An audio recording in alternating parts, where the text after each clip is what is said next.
മലക്കുകൾ അള്ളാഹുവിനോട് ദൈവത്തോട് ചോദിച്ചു, ഭൂമിയിൽ ഏറ്റവും ശക്തിയുള്ളത് എന്തിനാണ്? അള്ളാഹ് പറഞ്ഞു, ഭൂമിയിൽ ഏറ്റവും ശക്തിയുള്ളത് പർവ്വതങ്ങൾക്കാണ്.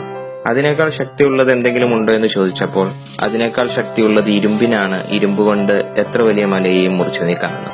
അതിനേക്കാൾ ശക്തമായത് എന്തെങ്കിലും ഉണ്ടോ എന്ന് ചോദിച്ചപ്പോൾ അതിനേക്കാൾ ശക്തമായത് തീയാണ്. തീ കൊണ്ട് എത്ര വലിയ ഇരുമ്പിനെയും ഉരുക്കി മാറ്റാമെന്ന് പറഞ്ഞു. മലക്കുകൾ അതിനേക്കാൾ ശക്തമായത് എന്തെങ്കിലും ഉണ്ടോ എന്ന് ചോദിച്ചപ്പോൾ അതിനേക്കാൾ ശക്തമായത് വെള്ളമാണ്. വെള്ളം കൊണ്ട് എത്ര വലിയ തീയെയും അണയ്ക്കാം. അതിനേക്കാൾ ശക്തമായത് എന്തെങ്കിലും ഉണ്ടോ എന്ന് മലക്കുകൾ ചോദിച്ചപ്പോൾ അതിനേക്കാൾ ശക്തമായത് കാറ്റാണ്. കാറ്റുകൊണ്ട് ഏത് വെള്ളത്തിന്റെയും ദിശ മാറ്റാൻ കഴിയും. മലക്കുകൾ ചോദിച്ചു, അതിനേക്കാൾ ശക്തമായത് എന്താ? റബ്ബ് പറഞ്ഞു, അതിനേക്കാൾ ശക്തമായത് ഇടതുകൈ അറിയാതെ മനുഷ്യൻ ചെയ്യുന്ന ദാനധർമ്മങ്ങൾക്കാണ് എന്ന് പറഞ്ഞു. അതിന് തടുക്കാൻ പറ്റാത്തതൊന്നും ഈ ലോകത്തില്ല. വെള്ളിയാഴ്ച ജുമയ്ക്ക് പള്ളിയിലിരുന്ന് ഞാനിത് കേൾക്കുമ്പോൾ എന്റെ മനസ്സിലേക്ക് ഓടി വന്നത് നമ്മുടെ നാടിനെ കുറിച്ചാണ്. ജാതിയും മതവും രാഷ്ട്രീയവും മറന്ന് നാം ചെയ്ത രക്ഷാപ്രവർത്തനങ്ങൾ, മനസ്സറിഞ്ഞ് നൽകിയ സംഭാവനകൾ. മുഖ്യമന്ത്രിയുടെ ദുരിതാശ്വാസ ഫണ്ടിൽ 700 കോടി കവിഞ്ഞു. നമ്മുടെ ഈ സ്നേഹത്തിനും ഐക്യത്തിനും മുൻപിൽ ഈ പ്രളയം മുട്ടുമടക്കുക തന്നെ ചെയ്തു. നമുക്ക് വേണ്ടി നമ്മുടെ ജീവൻ രക്ഷിക്കാൻ ഓടിവന്ന കേരളത്തിന്റെ നാവികസേനയായ മത്സ്യത്തൊഴിലാളികൾ, തന്റെ ജനങ്ങളെ രക്ഷിക്കാൻ ശിരസു കുനിച്ചു കൊടുത്ത ജയ്സല്ലിക്ക, നിങ്ങളോടെല്ലാം തീർത്താൽ തീരാത്ത നന്ദിയുണ്ട് ഈ നാടിന്. ഈ നാടിന്റെ രക്ഷയ്ക്കായി പ്രവർത്തിച്ച ഞങ്ങളുടെ പ്രിയ കൂട്ടുകാർ, പോലീസുകാർ, കളക്ടർമാർ, പ്രവാസികൾ, മറ്റെല്ലാവർക്കും നന്ദി, 1000 നന്ദി.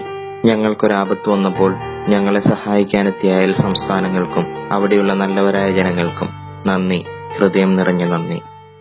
ഈ നാട് തേങ്ങുമ്പോൾ ഇവിടേക്കുള്ള സഹായങ്ങൾ തടഞ്ഞും ഞങ്ങൾക്കുള്ള ആനുകൂല്യങ്ങൾ ഒഴിവാക്കിയും രാഷ്ട്രീയമായ പകപോക്കൽ നടത്തിയവരോട് നിങ്ങളുടെ അധികാരം കൊണ്ട് പലതിനെയും തടയാൻ കഴിഞ്ഞേക്കാം. പക്ഷേ ഈ നാട്ടിലെ ജനങ്ങളുടെ മനസ്സിനെ, ഞങ്ങളുടെ ദേശസ്നേഹത്തെ നിങ്ങൾക്ക് തളർത്താനോ തകർക്കാനോ കഴിയില്ല. കാരണം ഇത് കേരളമാണ്, മനുഷ്യത്വം മരിക്കാത്ത കേരളം.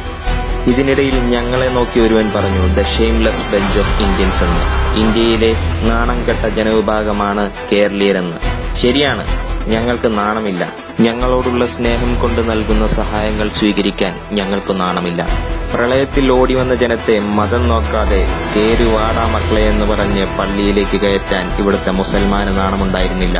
വെള്ളിയാഴ്ച നമസ്കരിക്കാൻ അമ്പലത്തിൽ പായ വിരിക്കാൻ ഇവിടുത്തെ ഹിന്ദുവിനും നാണമുണ്ടായിരുന്നില്ല. പരസ്പരം സ്നേഹത്തോടെ ജീവിക്കാൻ ഇവിടുത്തെ ജനങ്ങൾക്ക് നാണമില്ല.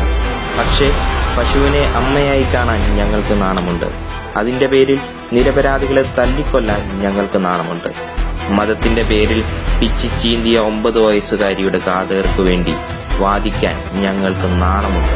അതെ, ഞങ്ങൾ നാണം കെട്ടവരാണ്. മോദി ഭരിക്കുന്ന ഇന്ത്യയിൽ ഞങ്ങൾ നാണം കെട്ടവരാണ്. ഈ നാട് തിരിച്ചു വരും, പഴയതിനേക്കാൾ സുന്ദരമായി. മനുഷ്യത്വം മരിക്കാത്ത ഒരു കൂട്ടം ജനങ്ങളുടെ വിജയമാണിത്, ഈ നാടിന്റെ വിജയം.